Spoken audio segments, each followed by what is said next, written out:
Olá, tudo bem? Como é que você está? Espero que muito bem. Ah, não, peraí. Tá tudo ruim? Ontem é que estava bom?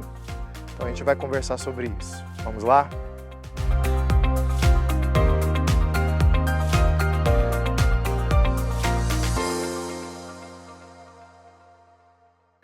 Saudosismo. Saudosismo é diferente de saudade, né, gente? Saudade é bom, saudosismo não.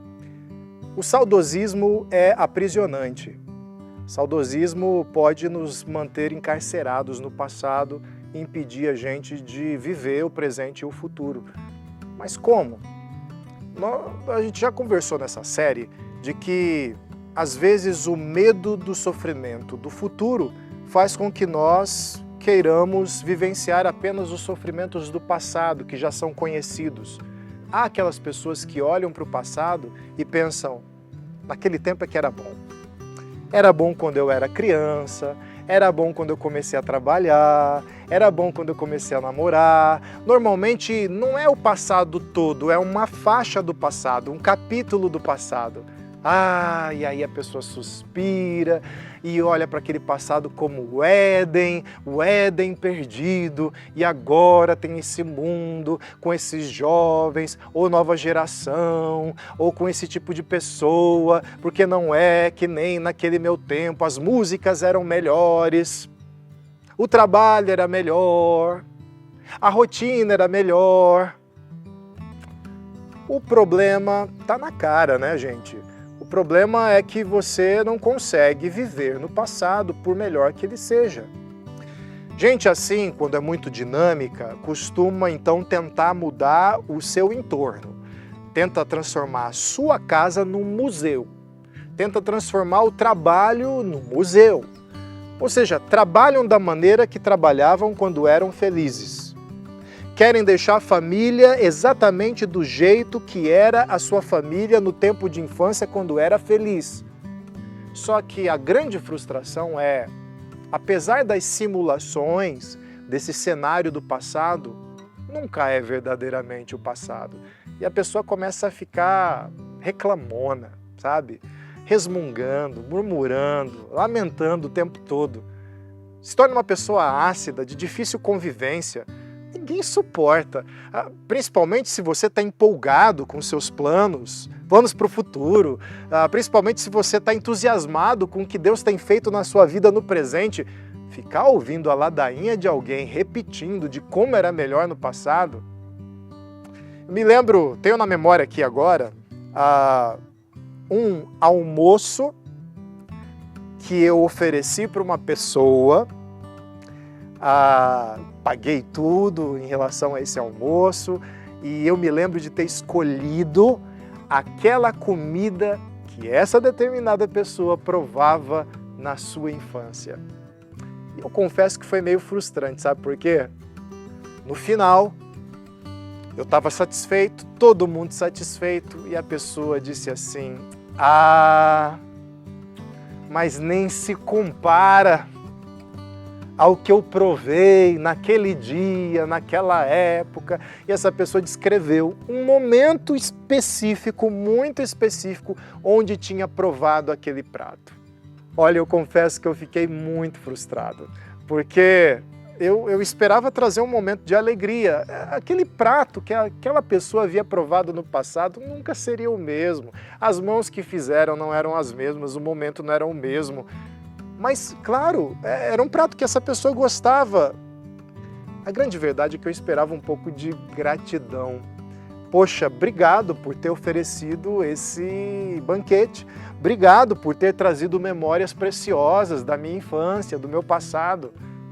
A sensação que eu tive é que essa pessoa nunca mais poderia saborear, ter prazer, teria gosto pela vida como ela teve pelo passado. Olha, a palavra de Deus, ela nos orienta de forma muito precisa em relação à saudade exagerada do passado.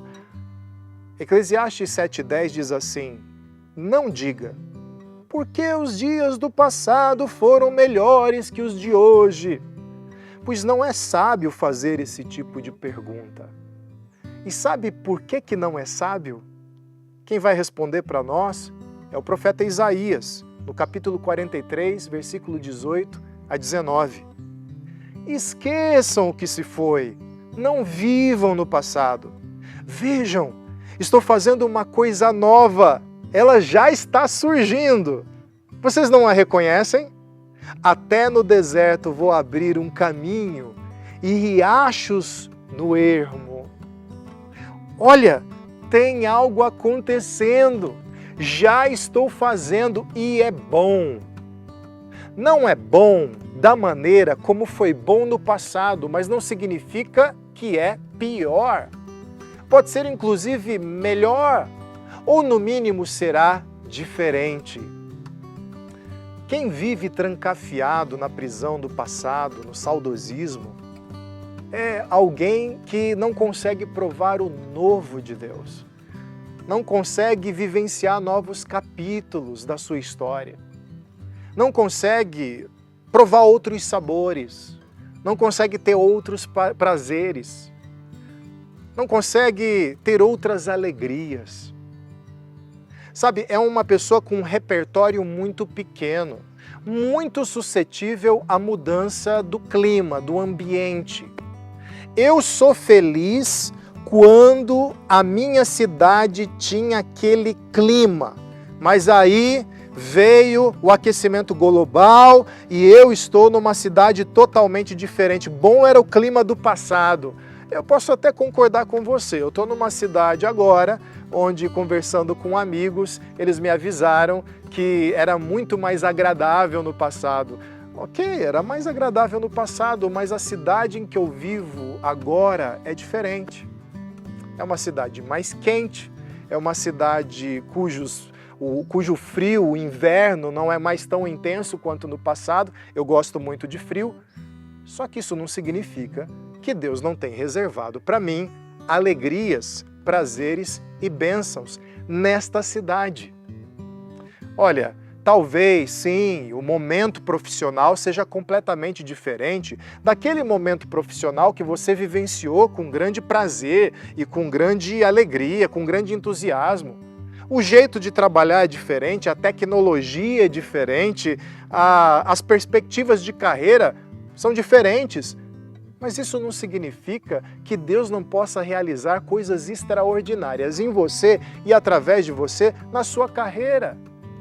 Deixe-se conduzir para um novo momento na sua vida profissional. Para de ser turrão, aprenda, abra os ouvidos, abra os olhos para o novo de Deus.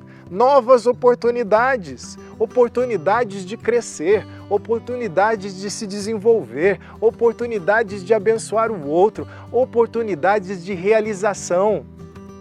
E aí você não vai ter mais um museu, você vai ter uma coleção. O museu se trata só do passado, a coleção se trata do passado, mas também de tudo aquilo que está sendo acrescentado no presente.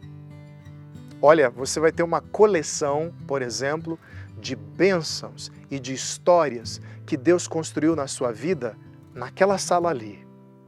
Quando você quiser conversar sobre como foi o passado, você vai falar com entusiasmo. Mas quando as pessoas te perguntarem, e aí, como é que está a sua vida hoje? Você vai se voltar para aquele setor da sua vida que se trata do hoje, você vai dizer assim, olha, é completamente diferente do meu passado, mas olha as alegrias que tenho experimentado aqui e agora. Olha o que Deus tem feito. E aí você vai falar assim, acerca do futuro, se você quiser saber, vamos para aquela outra sala aqui. Aqui é toda uma sessão de sonhos, de expectativas, e eu estou aguardando para ver o que Deus vai realizar em mim, se Ele vai aprovar alguns dos meus planos, alguns dos meus sonhos, se Ele vai realizar outros, se Ele vai me surpreender. Perceba, é alguém cuja alegria o acompanha, não importa o que aconteça. É alguém cuja motivação e otimismo acompanham, não importa o que aconteça. Nada disso ocorre se você está preso ao passado. Use o seu passado como testemunho. testemunho do que Deus faz na vida das pessoas e conte-os com alegria para a nova geração, para pessoas que você tem conhecido. Honre seu passado, não despreze-o.